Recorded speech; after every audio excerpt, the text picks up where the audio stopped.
নমস্কাৰ মৰমৰ ছাত্ৰ ছাত্ৰীসকল এই ভিডিঅ'টোৰ জৰিয়তে আমি শংকৰদেৱ শিশু নিকেতনৰ অষ্টম শ্ৰেণীৰ গণিত বিষয়ৰ 2A অনুশীলনীটো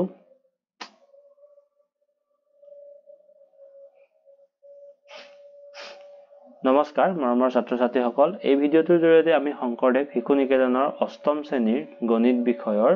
2D অনুশীলনীটো আলোচনা কৰিবলৈ ওলাইছো আহাচোন আমি প্ৰথম কোৱেশ্যনটোলৈ যাওঁ ফাৰ্ষ্ট কোৱেশ্যনটো আমাক দিয়া আছিল এনে ধৰণৰ x by 3 is equal to x plus 126 by 45 আমি প্ৰথমে কোৱেশ্যনটো আমি ইয়াত লিখি লৈছো লিখাৰ পিছত আমি কি কৰিছো ক্ৰস মাল্টিপ্লিকেশন অৰ্থাৎ বৰ্জ্য গুণন কৰিবলৈ লৈছো ইয়াৰ 45 টো আমি কাৰ লগত x ৰ লগত মাল্টিপ্লাই কৰিম আৰু ইয়াৰ 3 টোৱে x plus 126 ৰ লগত কৰিম তো 45 টো x ৰ লগত মাল্টিপ্লাই কৰিলে 45x আৰু 3 to x plus 126 ৰ লগত মাল্টিপ্লাই কৰিলে 3 into x plus 126 45x টো এনেকৈ আছে 3 টো আমি x ৰ লগত মাল্টিপ্লাই কৰিলে 3x 3 টো আমি 126 ৰ লগত মাল্টিপ্লাই কৰিলে 378 এতিয়া আমি x বোৰ বাও হাতে 45x অলৰেডি আছে 3x টো আমি বাও হাতে যদি লৈ আহো -3x এফালে আমাৰ 378 টো উফালে আছে তো 42x ৰ পৰা 3x মাইনাস কৰিলে আমি 2x পাম মানে 45x ৰ পৰা আমি 3x মাল্টিপ্লাই মাইনাস কৰিলে 42x পাম আৰু 378 টো অলৰেডি আছে তো x টো আমি বাওফালে ৰাখিছো আৰু 42 ৰে 378 ক ডিভাইড কৰিলে আমাৰ 9 বাৰ যাব তো আমাৰ x ইকুৱেল টু আমি পালোগে 9 কোৱেশ্চন নম্বৰ 2 কোৱেশ্চন নম্বৰ 2 টো আমি দেখিছো প্ৰথমে আমি কোৱেশ্চনটো পাতি লৈছো ইয়াত দেখিছো আমাৰ ইয়াতে তলত আমাৰ 2 আৰু 3 আছে 2 আৰু 3 লখাগু লৈছো আমি 2 আৰু 3 লখাগু আমাৰ হবগৈ 6 6 এ আমি সকলোৰ লগতে পূৰণ কৰি দিছো 6 এ আমি ইয়াৰ লগত পূৰণ কৰিলো 6 এ আমি 1 ৰ লগত 6 এ আকৌ এই ৰাশিটোৰ লগত আমি পূৰণ কৰিলো পূৰণ কৰাৰ পিছত আমি কাটাকাটি কৰাৰ পিছত আমি 2 ৰে 6 ক 3 টাইম গল 3 এ আকৌ 6 ক 2 টাইম গল আমি কাটাকাটি কৰাৰ পিছত এনেকুৱা পাইছো 3 into 60 plus 1 plus 6 আৰু 2 into 70 minus 3 এতিয়া আমি কেৱল পূৰণ কৰি গৈছো 3 টো আমি 60 ৰ লগত 3 টো আমি 1 ৰ লগত 6 টো 3 টো আমি 60 ৰ লগত মাল্টিপ্লাই কৰিলে 18 দি 3 টো 1 ৰ লগত মাল্টিপ্লাই কৰিলে 3 ইফালে 6 অলৰেডি আছে 2 টো আমাৰ এবাৰ 70 ৰ লগত 14 দি 2 টো এবাৰ আমাৰ 3 ৰ লগত কৰিলে 2 3 দা 6 এতিয়া আমি t বোৰ বাও হাতে লৈ আহিছো 18 টি অলৰেডি আছিলে 14 টি যদি আমি বাও হাতে আনো -14 টি হ'ব এফালে আমাৰ হু হাতে -6 টো আছিলে 3 টো যদি আমি হুফালে লৈ আহো -3 6 টো যদি আমি হুফালে লৈ আহো -6 আমি ইয়াত দেখিছো যে 18 টা টি যোগত 14 টা টি বিয়োগত আছে গতিকে আমাৰ যোগত বেছি আছে কেটা টি 4 টা টি 40 আমাৰ যোগত আৰু ঠিক তেনেদৰে আমাৰ কি হৈছে -6 -3 -6 গোটেইখিনি আমি ক্যালকুলেশন কৰিলে -15 পাম তো t is equal to আমি 4 এ ডিভাইড কৰিলে -15/4 মাত্ৰি আমি পাই গলো -14/4 এবাৰ আমি কোৱেশ্চন নম্বৰ 3 লৈ আহিছো কোৱেশ্চন নম্বৰ 3 টো আছিল এনে ধৰণৰ আমি কোৱেশ্চনটো প্ৰথমে লিখি লৈছো ইয়াতো আমি দেখিছো যে 4 - y তল আমি 1 এটা ল'ব পাৰো আছে বুলি আমি ভাবিব পাৰো গতিকে আমি কি কৰিছো এই 1 টোৰ লগত আমি এই গুটিৰ ৰাশিটো পূৰণ হৈছে আৰু 14 ৰ লগত আমাৰ 4 - y টো পূৰণ হৈছে এতিয়া আমি প্ৰথমে কি কৰিছো 1 ৰ লগত মাল্টিপ্লাই কৰিলে আমি ৰাশিটোৱে পাম 14 ৰ লগত যদি আমি 14 into 4 - y এতিয়া আমি 4 টো 2 লগত মাল্টিপ্লাই কৰিলে 8 4 টো y লগত মাল্টিপ্লাই কৰিলে 4y 3 টো y লগত মাল্টিপ্লাই কৰিলে -3y -3 টো -3 টো +15 -3 টো 5 ৰ লগত যদি আমি মাল্টিপ্লাই কৰো -15 14 টো 4 ৰ লগত মাল্টিপ্লাই কৰিলে 56 14 টো y লগত মাল্টিপ্লাই কৰিলে -14y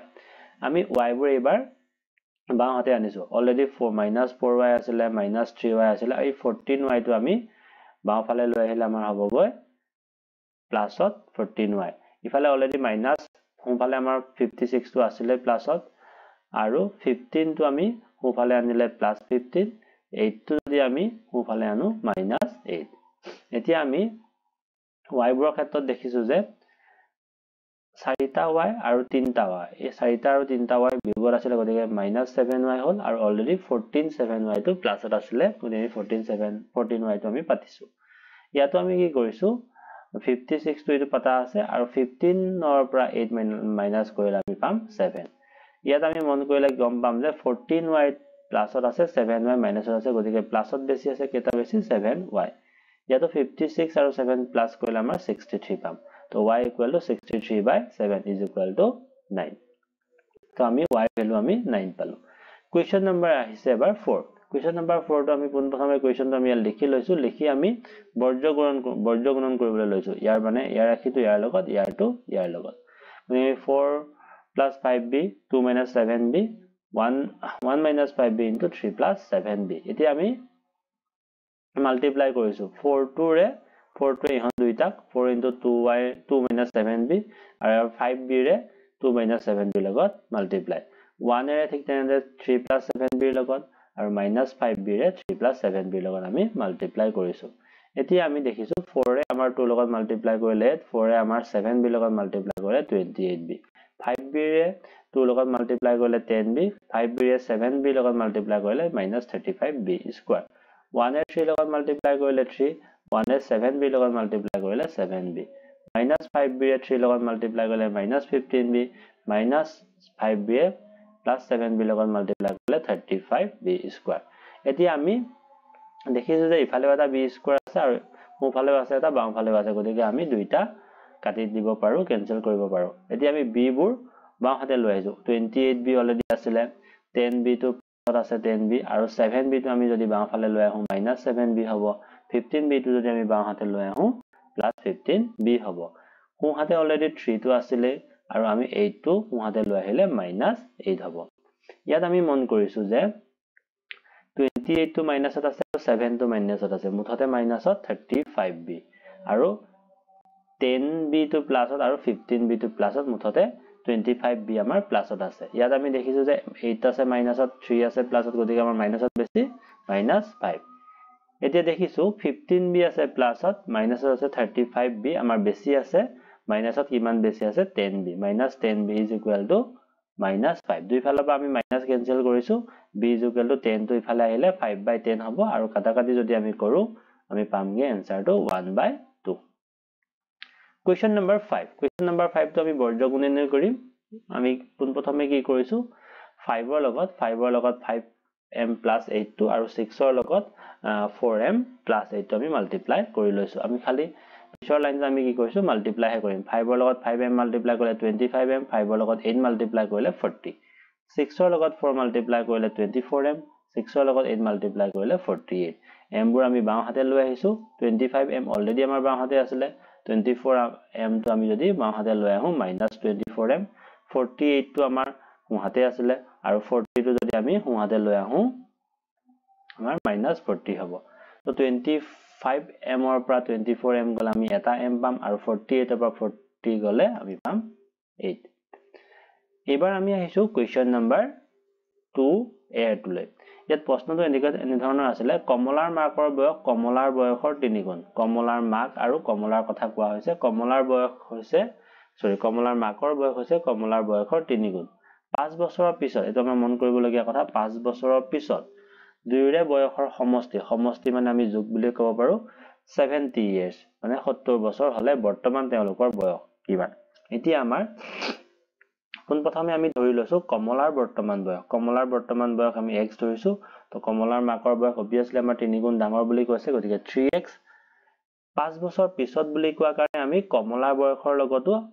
5 + 5 কৰিছো আৰু কমলাৰ মাকৰ বয়সৰ লগতো +5 কৰিছো এতিয়া দুইৰে বয়সৰ যোগফল আমাক 70 বুলি কৈছিলে গতিকে x + 5 আছিল কমলাৰ বয়স আৰু 3x + 5 টো আছিল আমাৰ কমলাৰ মাকৰ বয়স আমি তাৰ মাজৰ চিহ্নটো আমি প্লাস দিছো কিয় দিছো আমাৰ সমষ্টি 70 বুলি কোৱা আছিল এতিয়া আমি দেখিছো যে x তো প্লাসত 3x তো প্লাসত মানে 4x হ'ব প্লাসত 5 আৰু 5 মাল্টিপ্লাই কৰিলে 10 হ'বগৈ 10 তো যদি আমি সোঁহাতে লৈ আহো -10 হ'বগৈ 70 ৰ পৰা 10 মাইনাস কৰিলে 60 পাম আমি আৰু x তো আমি ৰাখো যদি 4 টো ডিভাইড 60 ডিভাইড কৰিলে আমি পাম 15 x ৰ ভ্যালু আমি যেটো 15 পাইছো আৰু x ৰ ভ্যালুটো আমি ধৰিছিলো যে কমলাৰ বৰ্তমান বয়স গতিকে কমলাৰ বৰ্তমান বয়স হ'ব 15 years আৰু কমলাৰ মাকৰ বয়স হ'ব 3x that means 3 into x ৰ জাগাত আমি 15 বহালে 45 years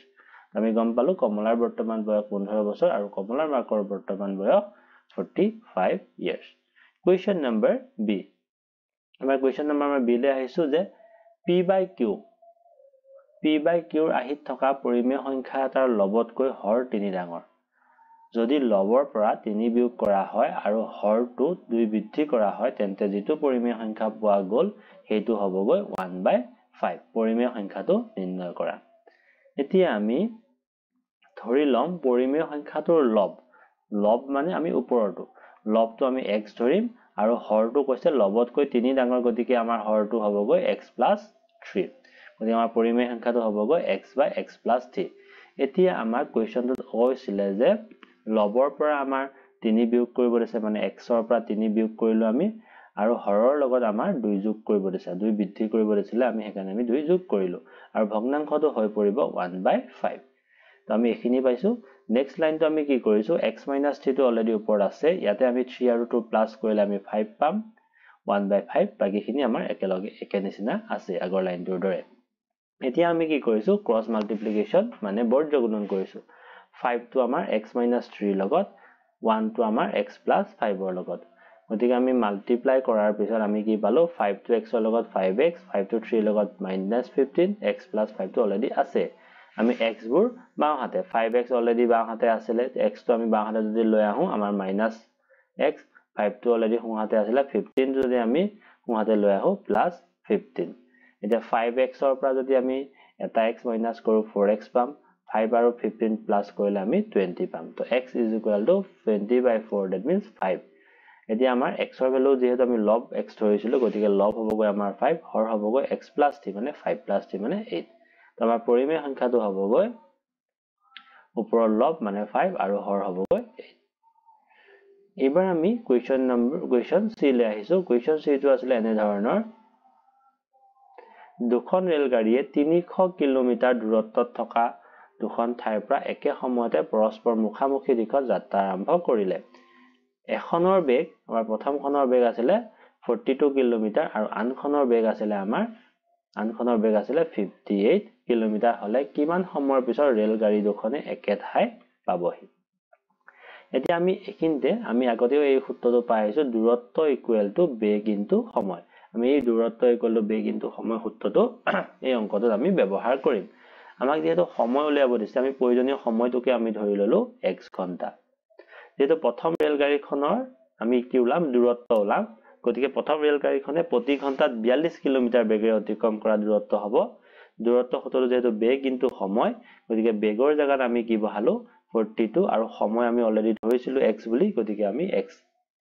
ইয়াত দিছো আৰু দুইটা আমি কি কৰিছো পূৰণ কৰিছো ঠিক তেনেদৰে দ্বিতীয় ৰেলগাড়ীখনৰ ক্ষেত্ৰটো আছিল প্ৰতি ঘন্টাত 58 কিলোমিটাৰ বেগেৰে অতিক্ৰম কৰা দূৰত্ব হবগৈ 58x এতিয়া প্ৰথম ৰেলগাড়ীখনৰ দূৰত্ব অতিক্ৰম কৰা দূৰত্ব আৰু দ্বিতীয় ৰেলগাড়ীখনৰ অতিক্ৰম কৰা দূৰত্ব যোগ কৰিলে আমি কিমান পাম 300 কিলোমিটাৰ দূৰত্ব বুলি কৈছিলে আমি 300 লিখিলো প্ৰশ্নমতে বুলি লিখি এতিয়া আমি 42x আৰু 58x প্লাস কৰিলে আমি 100x পাম 300 অলৰেডি আছে x = 100 এ যদি আমি 300 ডিভাইড কৰো আমি পামগে 3 ঘন্টা তো আমাৰ উত্তৰটো হবগৈ প্ৰয়োজনীয় সময় 3 ঘন্টা আমি কোৱেশ্চন নম্বৰ 3 কৈছে কোৱেশ্চন নম্বৰ 3 টো এনে ধৰণৰ আছে এটা সমদ্বিবাহু ত্ৰিভুজৰ সমান বাহু দুটাৰ এটা আৰু ভূমিৰ অনুপাত 3:2 আৰু ত্ৰিভুজটোৰ পৰিসীমা 40 cm হলে তাৰ ভূমিৰ দৈৰ্ঘ্য কিমান এতিয়া আমি জানিব লাগিব সমদ্বিবাহু ত্ৰিভুজৰ কি কৈছে আমাক সমান বাহু দুটা আমি জানো সমদ্বিবাহু ত্ৰিভুজৰ যদি আমি ইমাজিন কৰো সমান বাহু আমি এই দুটা ধৰিলে আমাৰ সমান বাহু দুটা এটা আৰু ভূমিৰ অনুপাত 3:2 মানে এটা 3 যদি ধৰা অনুপাত যেহেতু আমি x ধৰিব লাগিব আৰু ভূমিটোত আমি x ধৰিব লাগিব এটো যদি সমান বাহু ইহঁতটা যদি সমান বাহু হয় গতিকে এটো হবগৈ আমাৰ 3x গতিকে আমি সমদ্বিবাহু ত্ৰিভুজটোৰ সমান বাহু দুটা 3x আৰু 3x হ'ব আৰু ভূমিৰ দৈৰ্ঘ্য আমাৰ কি হ'ব 2x হ'ব আৰু ইয়াৰ যেহেতু আমাৰ পৰিসীমা দিয়া আছে পৰিসীমা আমি জানোই গুটেই ত্ৰিভুজৰ বাহু কেইটাৰ যোগফলকে বুজায় পৰিসীমা আমাক 40 দিয়া আছে পৰিসীমাৰ জাগাত আমি কি কৰিছো ত্ৰিভুজৰ বাহু কেইটাৰ যোগফল লিখিছো আৰু ইফালে 40 অলৰেডি আছে গতিকে গুটেই কেইটা যোগ কৰিলে আমি 8x পাম ইফালে 40 অলৰেডি আছে x = 8 এৰে 40 যদি আমি ডিভাইড কৰো আমি পামগে 5 তো আমাৰ ভূমিৰ দৈৰ্ঘ্য আমাক উলাব দিছিলে কোৱেশ্চনটো গতিকে ভূমিৰ দৈৰ্ঘ্য আমাৰ আছিল 2x 2 * x ৰ জাগাত আমি 5 বহাই দিলো 10 cm আমি পালো এইবাৰ আহিছো আমি কুৱেশ্যন নম্বৰ 4 লৈ কুৱেশ্যন নম্বৰ 4 টো আছিল এনে ধৰণৰ দুখন ৰেল গাড়ীয়ে একে সময়তে এটা ষ্টেচনৰ পৰা পৰস্পৰ বিপৰীত দিশত গতি কৰিলে এখনৰ বেগ প্ৰতি ঘণ্টাত 42 কিলোমিটাৰ আৰু আনখনৰ বেগ প্ৰতি ঘণ্টাত 38 কিলোমিটাৰ কিমান সময়ৰ পিছত গাড়ী দুখনৰ ব্যৱধান 480 কিলোমিটাৰ হ'ব নিৰ্ণয় কৰা প্ৰতিখন গাড়ী অতিক্ৰম কৰা দূৰত্ব নিৰ্ণয় কৰা আমি অলৰেডি এনেকুৱা এটা কোৱেশ্চন ইয়াৰ আগত কৰি আহিছো এটো তেনেকুৱাই হয় কোৱেশ্চনটো তো আমি কি কৰিলো আমি ধৰি ললো যে x ঘণ্টা সময়ৰ পিছত ৰেল গাড়ী দুখনৰ ব্যৱধান 480 কিলোমিটাৰ হ'ব এটা প্ৰশ্ন মতে আমি প্ৰথম ৰেল গাড়ীখনৰ দূৰত্ব লিখিম দ্বিতীয় ৰেল গাড়ীখনৰ দূৰত্ব লিখিম ইজ ইকুৱেল টু আমাৰ 480 আমি অলৰেডি দূৰত্বৰ সূত্ৰটো মই কৈ আহিছিলো যে আমাৰ বেগ ইনটু সময় হয় তো বেগৰ জায়গাত আমি 42 কিলোমিটাৰ আছিল প্ৰথম ৰেল গাড়ীখনৰ আৰু সময় ধৰিছিল আমি x গতিকে 42 ইনটু x দূৰত্ব হ'বগে ঠিক আছে দ্বিতীয়খনৰ ক্ষেত্ৰটো 38x ইকুৱেল টু আমি 480 পাম এতিয়া 42x আৰু 38x প্লাস কৰিলে আমি 80x পাম ইফালে 480 টো আছে x ইকুৱেল টু 80 আমি ডিভাইড কৰিলে আমি আনসাৰটো পামগে x ৰ ভ্যালু 6 ঘণ্টা এতিয়া প্ৰথম ৰেল গাড়ীখনে অতিক্ৰম কৰা দূৰত্ব আমাৰ 42x হ'ব 42 ইনটু 6 x ৰ জায়গাত আমি 6 বহালো 252 কিলোমিটাৰ আৰু দ্বিতীয় ৰেল গাড়ীখনে অতিক্ৰম কৰা দূৰত্ব হ'ব 38x গতিকে 38 ইনটু x মাল্টিপ্লাই কৰিলে আমি 228 কিলোমিটাৰ পাম এবাৰ আহিছো আমি কোৱেশ্চন নম্বৰ 5 লৈ কোৱেশ্চন নম্বৰ 5 টো আছিল এনে ধৰণৰ এজন ফল বিক্ৰী কৰা লোকে 60 টকা দৰত কল আৰু এজোৰত 5 টকা দৰত মধুৰিআম বিক্ৰী কৰি দিনটোত মুঠ 935 টকা পালে এতিয়া আমি কোৱেশ্চনটো ভালকে যদি পঢ়ো আমি বুজিম যে এক ডজনত 60 টকা দ্যাট মিন্স এটাৰ দাম কিমান এক ডজন মানে আমি জানো 12টা এটাৰ দাম হ'ব 12 আমি 60 যদি হৰণ কৰো 5 টকা এটা কলৰ দাম হ'ব আমাৰ 5 টকা আৰু এজোৰত 5 টকা দৰত মধুৰিআম এজোৰ মানে আমাৰ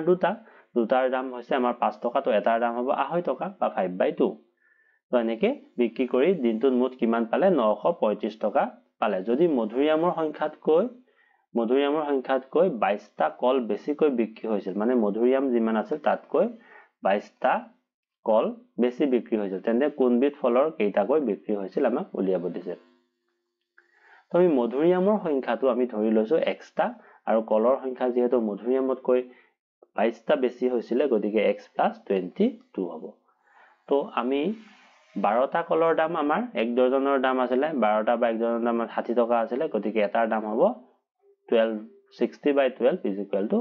5 মানে 5 টকা এটা কলৰ দাম হ'ব আমাৰ 5 টকা এজোৰ মধুৰিআমৰ দাম আছিল 5 টকা গতিকে এটা মধুৰিআমৰ দাম হ'ব গৈ আমাৰ 5/2 এটো আমি 2.5 বুলিও মনতে ভাবিব মানে 2.5 টকা বুলি আমি ভাবিব পাৰো এতিয়া প্ৰশ্নমতে আমি লিখিছো প্ৰশ্নমতে লিখি আমি কি কৰিছো কল যেহেতু কলৰ সংখ্যা আছিল x + 22 আৰু এটা কলৰ দাম আমি পাইছিলোকে 5 টকা গতিকে আমাৰ মুঠতে কিমান হ'ব 5 * 5 আছিল এটা কলৰ দাম আৰু কলৰ সংখ্যা আছিল x + 22 ঠিক তেনেদৰে আমি 5/2 আছিল এটাৰ দাম 5/2 আছিল এটা মধুৰিআমৰ দাম আৰু মধুৰিআমৰ সংখ্যা আছিল আমি এক্সট্ৰা ধৰিছিলো গতিকে দুইখিনি প্লাস কৰিলে আমাৰ 935 পাম প্ৰশ্নমতে বুলি আমি লিখিছো ইয়াতে আমি 5 টো যদি x ৰ লগত মাল্টিপ্লাই কৰো তাৰ আগতে আমি কি কৰা হৈছে লখাগু আমি দেখিছো যে 2 পাম 2 আমি সকলোৰ লগতে পূৰণ কৰি দিছো 2 ৰে যদি আমি 5 ৰ লগত মাল্টিপ্লাই কৰো 10 x + 22 আছে 2 যদি আমি এটা দিও 2 কেনসেল হৈ যাব থাকিব আমাৰ 5x আৰু 2 * 935 2 * 935 কৰিলে আমি 1870 পাম ইয়াত আমি 10 টো x ৰ লগত মাল্টিপ্লাই কৰিছো 10 টো 22 ৰ লগত মাল্টিপ্লাই কৰিলে আমি এখিনি পালো তে x বোৰ আমি কি কৰো বাও হাতে আনিম x বোৰ বাও হাতে অলৰেডি আছে 10x আৰু 5x যদি আমি প্লাস কৰো 15x 220 যদি আমি সোঁ হাতে লৈ যাও 220 মাইনাসত আহিব তো 15x তো আমাৰ অলৰেডি আছে 1870 পৰা 220 মাইনাস কৰিলে 1650 হ'ব তো x = 15 টো আমি এফালে আহিলে ডিভাইড হৈ যাব 15 এ 1650 ডিভাইড কৰিলে 110 হ'ব তো আমি x ৰ ভ্যালু আমি পালো 110 আৰু মধুৰিআমৰ সংখ্যা যেহেতু আমি x ধৰিছিলো গতিকে মধুৰিআমৰ সংখ্যা হ'ব 110টা আৰু কলৰ সংখ্যা হ'ব x + 22 দ্যাট মিন্স 110 plus 22 132 এইবাৰ আহিছো আমি কোৱেশ্চন নম্বৰ 6 লৈ কোৱেশ্চন নম্বৰ 6 টো আছিল এনে ধৰণৰ এটা সংখ্যাৰ 9 গুণৰ লগত 9 যোগ কৰিলে যোগফলটো সংখ্যাটোৰ 10 গুণৰ সমান হয় আমাৰ সংখ্যাটো ওলাব এটা একদম ভেৰি ইজি কোৱেশ্চন আমি কি কৰিলো সংখ্যাটো ধৰি ললো x সংখ্যাটো আমি ধৰি ললো x এই সংখ্যাটো 9 গুণৰ লগত আমি x ৰ 9 গুণ লৈছো 9 গুণৰ লগত যদি 9 যোগ কৰো আমি এই সংখ্যাটোৰে 10 গুণৰ সৈতে সমান হয় গতিকে আমি 10x লিখিছো এতিয়া আমি 10x টো বাও হাতে লৈ আহিলে -10x হ'ব আৰু 9 টো যদি আমি সোঁহাতে লৈ আহো -9 হ'ব ইয়াত আমি মন কৰিছো যে মাইনাসত আছে 10 প্লাসত আছে 9 আমাৰ বেছি আছে মাইনাসত কিমানটা বেছি এটা বেছি গতিকে -x আৰু ইফালে -9 আছে দুই ফালৰ পৰা আমি মাইনাস কেনসেল কৰিছো x আমি পালো 9 তো সংখ্যাটো হ'বগৈ আমাৰ 9